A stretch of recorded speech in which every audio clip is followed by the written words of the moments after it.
नमस्कार, आप देख रहे हैं दुनिया टुडे और मैं हूं आपके साथ नेहा। क्या भारत के खिलाफ कोई नया खालिस्तानी मॉड्यूल सक्रिय हो चुका है? क्या मंदिरों, सरकारी इमारतों, स्कूलों और यहां तक कि आरएसएस मुख्यालय को भी निशाना बनाने की साजिश रची जा रही है? और क्या पाकिस्तान से लेकर अजरबैजान तक बैठकों में भारत के खिलाफ नई रणनीति तैयार की गई?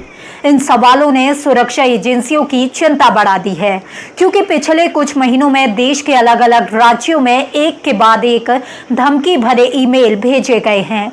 इन ईमेल्स में मंदिरों को उड़ाने, सरकारी दफ्तरों में धमाके करने और रेलवे नेटवर्क को निशाना बनाने की धमकियां दी गई। इन धमकियों की जिम्मेदारी एक नए नाम खालिस्तान नेशनल आर्मी यानी KNA ने ली है। पूरा मामला तब चर्चा में आया जब 4 जून की सुबह पंचकुला के मेयर श्यामलाल बंसल को एक धमकी भरा ईमेल मिला। इस मेल में दिल्ली और हरियाणा के कई बड़े मंदिरों में बम धमाकों की धमकी दी गई थी। मेल में दावा किया गया कि कुछ खास तारीखों पर मंदिरों को निशाना बनाया जाएगा और लोगों को यात्रा न करने की चेतावनी भी दी गई थी। ईमेल मिलते ही स्थानीय पुलिस, खुफिया एजेंसियां, डॉग स्क्वाड और बम निरोधक दस्ते सक्रिय हो गए।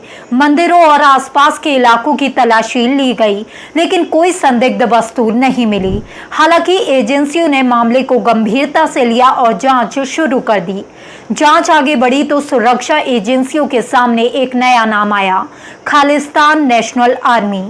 जांच एजेंसियों के मुताबिक जनवरी 2026 से लेकर इसी नाम से कई धमकी भरे ईमेल भेजे गए हैं। जानकारी के मुताबिक 28 जनवरी को दिल्ली के द्वारका कोर्ट को धमकी मिली। इसके बाद पंजाब, हरियाणा सचिवालय, संसद, गुजरात के स्कूलों, मंदिरों, सरकारी इमारतों और दूसरे संस्थानों को भी धमकी भरे संदेश भेजे गए। सुरक्षा एजेंसियों का कहना है कि ये कोई पारंपरिक संगठन नहीं, बल्कि अलग अलग खालिस्तानी नेटवर्क का एक नया मॉड्यूल हो सकता है। जांच से जुड़े अधिकारियों के अनुसार हरदीप सिंह निज्जर की हत्या के बाद कुछ खालिस्तानी संगठनों ने नए नेटवर्क और नए नामों के साथ काम करना शुरू किया है। रिपोर्ट्स के मुताबिक खालिस्तान जिंदाबाद फोर्स, बब्बर खालसा इंटरनेशनल और दूसरे कट्टरपंथी समूहों से जुड़े लोगों की गतिविधियों पर एजेंसियां नजर रख रही हैं। जांच में ये भी दावा किया गया है कि पाकिस्तान और अजरबैजान में बैठकों के जरिए भारत के खिलाफ नई रणनीतियां तैयार की गई। बताया जा रहा है कि जनवरी 2026 में अजरबैजान की राजधानी बाकू में एक सम्मेलन आयोजित हुआ था, जिनमें विभिन्न देशों से जुड़े कुछ चरमपंथी तत्व शामिल हुए थे।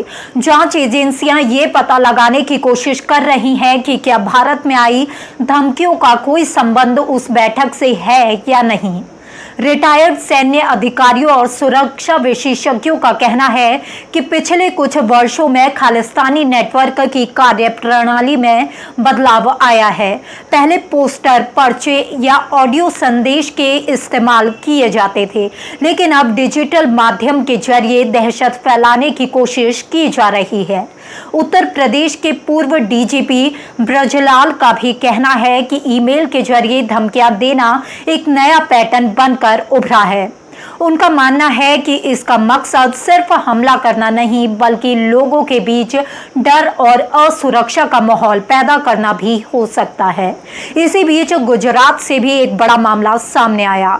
10 जून को खालिस्तान नेशनल आर्मी के नाम से भेजे गए एक ईमेल में गांधीनगर स्थित मुख्यमंत्री कार्यालय, अहमदाबाद नगर निगम कार्यालय और आरएसएस कार्यालय को बम से उड़ाने की धमकी दी गई। इसके बाद सुरक्षा एजेंसियों ने तलाशी अभियान चलाया, लेकिन वहां भी कुछ संदिग्ध नहीं मिला। गुजरात पुलिस का कहना है कि ये धमकी को गंभीरता से लिया जा रहा है और साइबर विशेषज्ञों से लेकर खुफिया एजेंसियों तक सभी को जांच में लगाया गया है। सबसे बड़ी चिंता की बात यह है कि कुछ खालिस्तानी संगठनों ने पहले भी दावा किया था कि उनका नेटवर्क पंजाब, हरियाणा, दिल्ली, राजस्थान, उत्तर प्रदेश, उत्तराखंड और हिमाचल प्रदेश तक फैला हुआ है। हालांकि ऐसे दावों की स्वतंत्र पुष्टि नहीं हुई है। लेकिन सुरक्षा एजेंसियां इन पर लगातार नजर बनाए हुए हैं। एनआईए और अन्य एजेंसियों के अनुसार पिछले कुछ वर्षों में पंजाब में पुलिस ठिकानों पर ग्रेनेड हमलों और रेलवे ट्रैक को नुकसान पहुंचाने की कोशिश जैसे मामलों की भी जांच की गई है। ऐसे मामलों में सुरक्षा एजेंसियों की सतर्कता और बढ़ा दी गई है। फिलहाल सबसे बड़ा सवाल यही है कि क्या खालिस्तान नेशनल आर्मी वास्तव में कोई नया संगठन है या फिर पुराने नेटवर्क का नया चेहरा। क्या ईमेल के जरिए फैलाई जा रही ये धमकियां सिर्फ डर पैदा करने की कोशिश है या इसके पीछे कोई बड़ी साजिश छिपी हुई है। इन सवालों के जवाब अभी जांच के दायरे में हैं, लेकिन इतना जरूर है कि लगातार मिल रही धमकियों ने सुरक्षा एजेंसियों को हाई अलर्ट पर ला दिया है और देश के कई राज्यों में निगरानी बढ़ा दी गई है। फिलहाल इस मामले की जांच जारी है और आने वाले दिनों में कोई अहम खुलासे हो सकते हैं। फिलहाल इस खबर में इतना ही। इस खबर को लेकर आपकी क्या राय है हमें कमेंट में जरूर बताइए और ऐसी ही और खबरों को देखने के लिए देखते रहिए दुनिया टुडे। नमस्कार।